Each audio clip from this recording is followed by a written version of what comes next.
Hello beauties! Today I want to share my experience after wearing CGM, that's continuous glucose monitor, for 14 days, what I learned, what I'm taking away from the experience and what I changed as a result in my lifestyle, and as well what I would do differently and whether it's for you and how you can use it for your own benefit. So I'm not a medical doctor, just sharing my experience and why I think it might be useful for you too. So what is continuous glucose monitor? As the name suggests, it is continuously monitoring your glucose levels in your body. And from that, you can understand how your body is coping with various foods, exercise, stress, hormones, sleep. And that's exactly the reason why I wanted to get one and to see how my body is responding to all of these situations.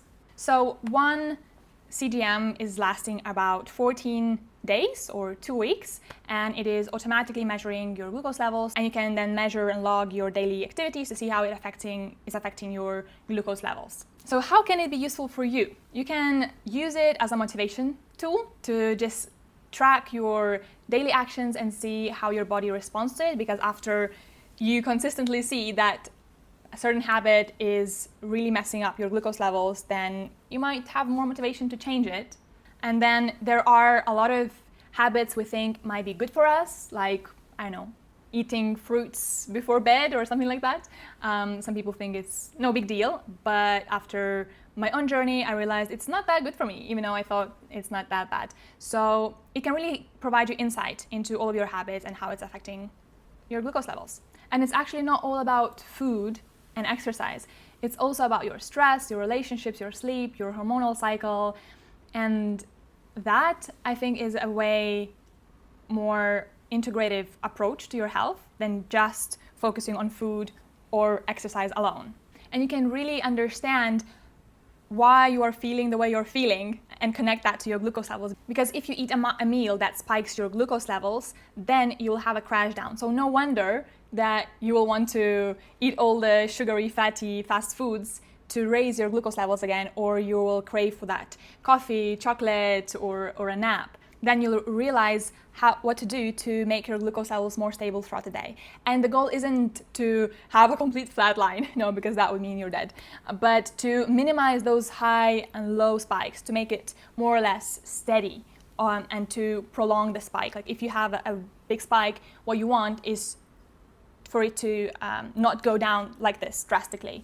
There are great glucose hacks that you can test out. You can find out more about them in Glucose Goddess YouTube or her website. She does great work, and she was one of those people who inspired me to test out this whole thing in the first place.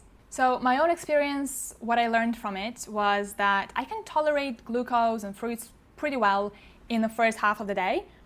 But if I eat fruits at night, then I have a way bigger spike. And that was so interesting because when I eat the same exact thing in the morning and then next day at night, it has a completely different effect on my body. The second thing I learned is that sleep is very, very important, not only for my energy levels, but for how my body is able to deal with food and with glucose spikes, with insulin. So when I have a poor night's sleep, no matter what I eat, I will not be as regulated and my glucose spikes will be bigger, I will feel drained, I will want to snack the whole day.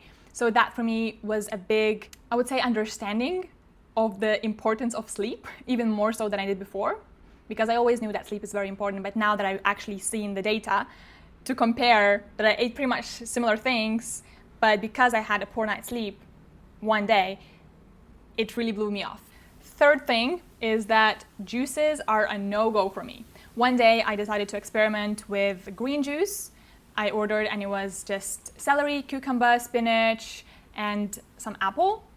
I was just curious to see how my body would react because I haven't had a juice in ages. And well, my body was really not enjoying that. I had a massive spike and I crashed down, even though the juice was marketed as a super detox juice. So yeah, that's very interesting to see how that affects your body. Then the fourth thing was the amount of food I'm eating. So I realized for me, it's much better to have 4 or even 5 smaller meals throughout the day rather than 2 or 3 larger ones, because then I can feel my energy is much more stable. I don't have such cravings. I don't have the urge to overeat when a mealtime comes, and then as a result of that, my blood sugar levels are as well more stable. And I'm not saying this is going to be for everyone. You should find out what works best for you, but this is just what I found out. And the final thing is related to stress. I didn't actually realize how much stress is influencing my sugar levels and my body's ability to process food. I kind of had it somewhere in the back of my mind, but now that I really saw it, I'm like, oh shit, I really have to take care of myself more on the days when I'm stressed, and it's better to spend more time on regulating my nervous system. And that just made me to realize how important that is and how interconnected my mind and my body is. Oh, and actually one more thing about exercise. It's better for me to have shorter bursts of exercising throughout the day, before, after meals, rather than a big chunk once a day, as I normally used to do when I would just go to the gym in the morning, work out intensively, and then the whole day kind of work and be more passive. It's not only for my ability to digest and manage my insulin levels and glucose, but also my generally well-being. I feel much better when I am moving throughout the day. Just, a few jumping jacks here and there, a short walk before or after meals. It really makes a big difference. Now, what I would do differently next time is I would do more testing, more deliberate testing, because I kind of did some testing here and there, but not so deliberately. So how I would do it if I were to do it the next time, I would start not from the my normal or perfect diet, how I imagine it to be, but test out the foods I eat occasionally, somewhere at restaurants, to see how that's impacting me and what my body needs to regulate and be better able to cope with that kind of food. And then gradually move into my regular routine to see how that's affecting my body. And then the last, maybe last week, I would just work on perfecting and seeing how can I tweak things here and there with either glucose hacks or some exercise. How can I establish a routine that really works for my body, instead of just having this chaotic, a little bit of this, a little bit of that, and seeing and kind of trying then to understand what works best and what not. Even after I did this kind of chaotic approach, I still got a lot of valuable information. And last thing is how it can be very useful is to distinguish those states of high blood sugar and low blood sugar to understand what you need to do. Because if you have a high blood sugar, the best thing you can do is to move, to utilize that glucose, because your muscles are the best tools to do that.